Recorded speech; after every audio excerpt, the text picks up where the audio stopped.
I finally made it to the National Corvette Museum in Bowling Green, Kentucky. It's time to start Random Travels. Glad you're here to watch Random Travels. Get your popcorn. Random Travels starts always entertaining. Starts awesome and amazing show. Here's the entrance from the outside. And this is the Stingray Grill, but I prefer them raw. And the Angry Hot Dog, he gave me a ride today. The first Corvette ever built was displayed at the Waldorf Astoria in January 1953. The first production Corvette was built on June 30th of the same year in Flint, Michigan, but only 300 were built, and pretty much by hand. You could buy one for about $3,500. That would be just over $41,000 today. The average retail price for a Stingray in 2024 is about $70,000. If you want an E-Ray or a Z06, you can expect to pay over $100,000. That's a lot of patooties. Did you know that the Corvette Museum opened in September of 1994? Well, you know now. This is a 2003 50th Anniversary Edition. How about that?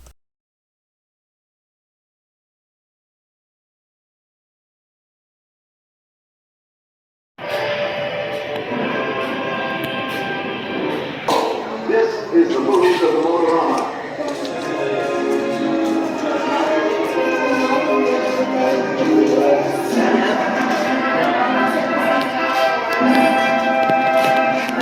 An experimental laboratory on wheels. The promise of tomorrow is implicit in the performance in charge of General Motors' engineering staff. Lift the hood experimental engine, which is already contributing much to the... It was in 1955 that the Corvette got its V8 engine, which produced 195 horsepower, and it's never looked back since.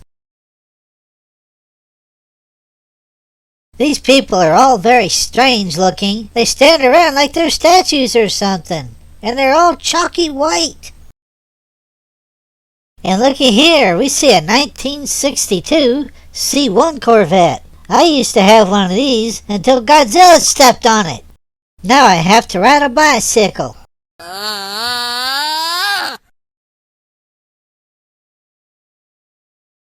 Have you heard about the man who entombed his Corvette in a grocery store? Well, he bought a brand new 1954 Corvette, but his wife didn't seem to enjoy it too much. He was so disappointed that 5 years later, during the construction of a new grocery store he was building, he had the car buried inside of it. And here it is. What do you think about that? Read this very carefully. There will be a test on it later. Here's a 1950 style gas station with a 1965 and a 1966 Corvette. What else would it be?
you remember that sinkhole that ate up all those cars 10 years ago? It's documented here in great detail. Fastest, most powerful, most expensive car ever made by GM. It's a fairly typical sinkhole as far as sinkholes go. The only atypical thing is that it's in the Corvette Museum. Officials say there was no one inside the museum when the sinkhole devoured the cars, and they found out about it when the collapse triggered motion sensors, setting off the museum's alarm system. For Good Morning America, Alex Perez, ABC News, Chicago. This is England.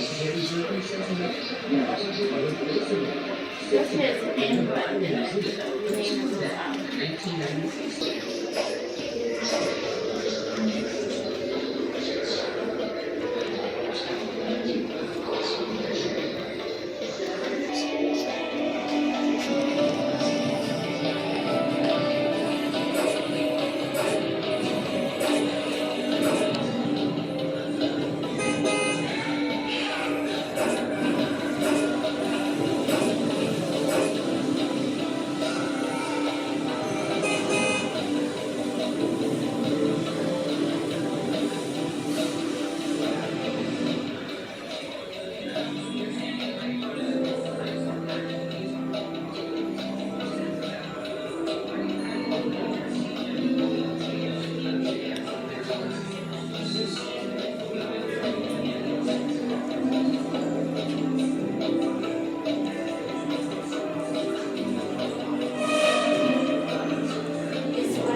Almost everyone remembers the first time they saw a Corvette.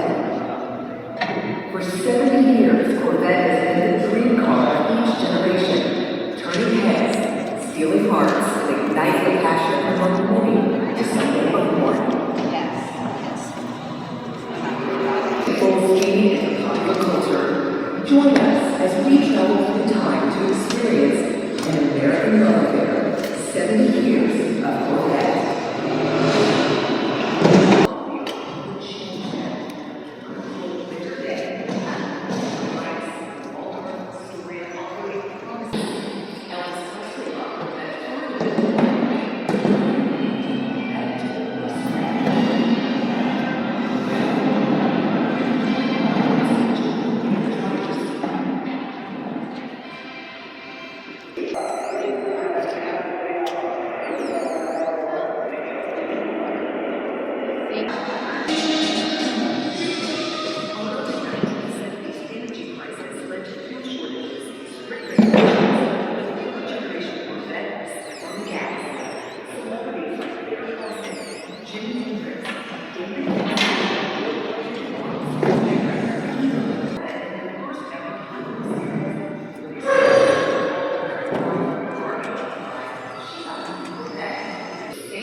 Check out this 1958 Corvette with a charcoal finish and a red interior. It makes me so happy I want to do the squatchy pants dance. I don't know what that is yet, but I feel like doing it.